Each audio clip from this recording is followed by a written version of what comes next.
Hola, quien les habla Naifer Alvarado. Hoy los invito a que nos sumerjamos un poco en el mundo de las emociones. Tal vez no de manera tan profunda, pero sí de forma tal que abordemos cada uno de aquellos puntos que nos ayuden a entender qué son las emociones.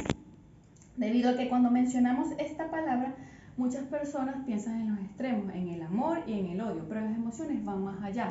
Ellas nos ayudan a tomar decisiones, a saber cómo comportarnos, a adquirir conductas, a sociabilizar con las personas que nos rodean, entre otras cosas. Podemos empezar definiendo qué es una emoción.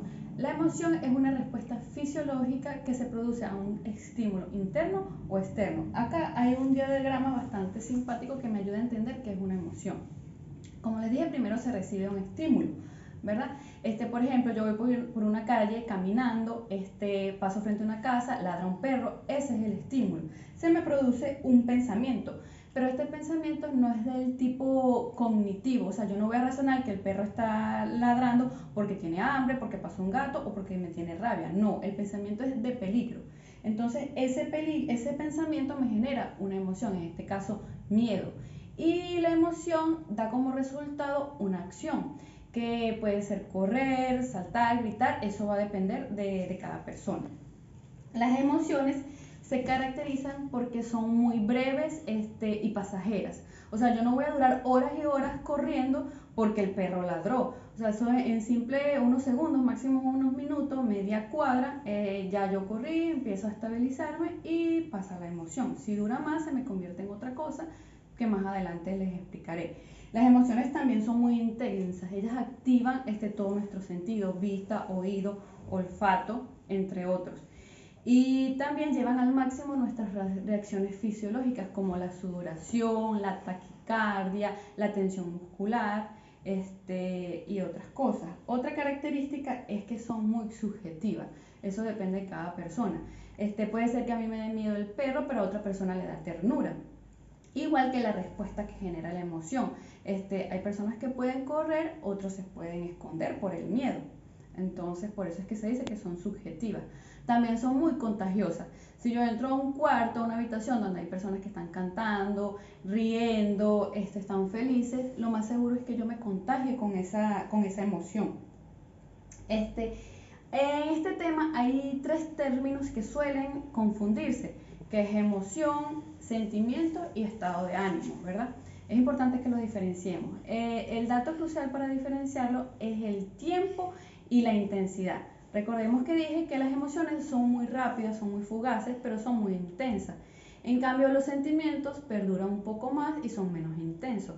Un ejemplo que les puedo dar es que yo estudié mucho para un examen, voy, me dan la nota, resulta que salí súper mal, entonces ahí se me genera una emoción de tristeza, rabia, puedo hasta temblar por la rabia, pero a los minutos ya eso se me va calmando, se me va pasando. Pero si yo le sigo dando vueltas a la cabeza a esa situación, llego a mi casa, sigo pensando por qué no, o sea, por qué no pasé el examen, si estudié, esa es la materia, ese es el profesor que le caigo mal, yo elegí mal una carrera, pues esto se me convierte en un sentimiento, porque lo prolongué más. Entonces, ¿el sentimiento de qué? De frustración, ¿verdad? Entonces, finalmente, el estado de ánimo, pues yo lo veo más como una actitud que adquirimos frente a la vida. Vemos que hay personas que siempre están muy alegres, muy felices. No es que ellas están recibiendo una buena noticia a cada rato, sino que simplemente ellas toman la decisión de tener esa actitud frente a la vida. Ahí está la diferencia. Ahora vamos con las bases neurológicas de las emociones, ¿verdad? ¿Dónde se cocinan, dónde se procesan todas estas emociones? Aquí en nuestro cerebro. Pues hay un área que se llama sistema límbico. Esta área tiene muchas estructuras, ¿verdad? Pero para fines didácticos voy a mencionar dos de las más importantes, la amígdala y el hipocampo. La amígdala es como la directora, es el centro de las emociones, ¿verdad? Cuando recibimos, ejemplo, la emoción del miedo, pues ella inmediatamente manda una señal al hipotálamo. Activa inmediatamente los mecanismos fisiológicos de huida, de peligro, de sudamos, nos ataca taquicardia, tratamos de escondernos, etc. Y el hipotálamo, pues también es muy importante porque él se encarga de almacenar los recuerdos. Claro, necesita la ayuda de la protagonista, que es la amígdala, porque la amígdala es la que le pone la etiqueta o le da la connotación emocional. Por ejemplo, él guarda el recuerdo de un olor, que entonces ella le pone, la amígdala le pone la etiqueta de nostalgia porque me recuerda a mi infancia. Así funciona. Las emociones se clasifican de diferentes maneras, pero la más importante es que hay emociones negativas y emociones positivas. Las emociones positivas son también llamadas emociones saludables porque son aquellas que nos dan bienestar y placer. Nos ayudan a razonar mejor, a movernos mejor en nuestro ambiente, a relacionarnos mucho mejor. Estas emociones se pueden mencionar el amor, la alegría, la felicidad, entre otras. Las emociones negativas son todo lo contrario, son aquellas que nos producen dolor, sufrimiento. Las personas tratan de evitarlas, son de hecho llamadas emociones tóxicas, pero son negativas, sin embargo son muy importantes y no deberíamos evitarlas del todo. ¿Por qué? Porque ellas nos enseñan, con ellas aprendemos.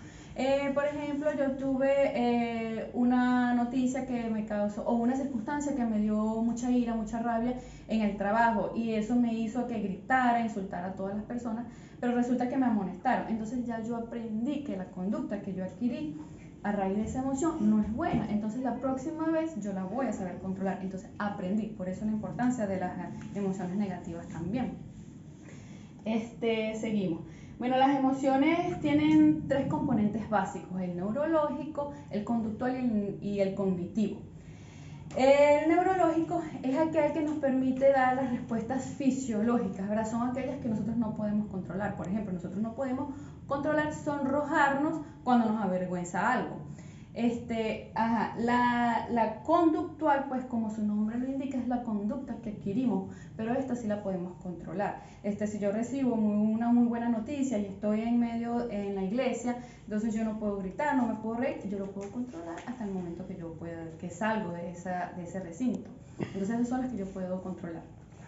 Y el cognitivo, pues el componente cognitivo es el que me ayuda a procesar la emoción, ¿verdad? A poder darle un lugar en mi vida, qué importancia le doy, qué etiqueta le coloco y qué importancia va a tener en mi vida.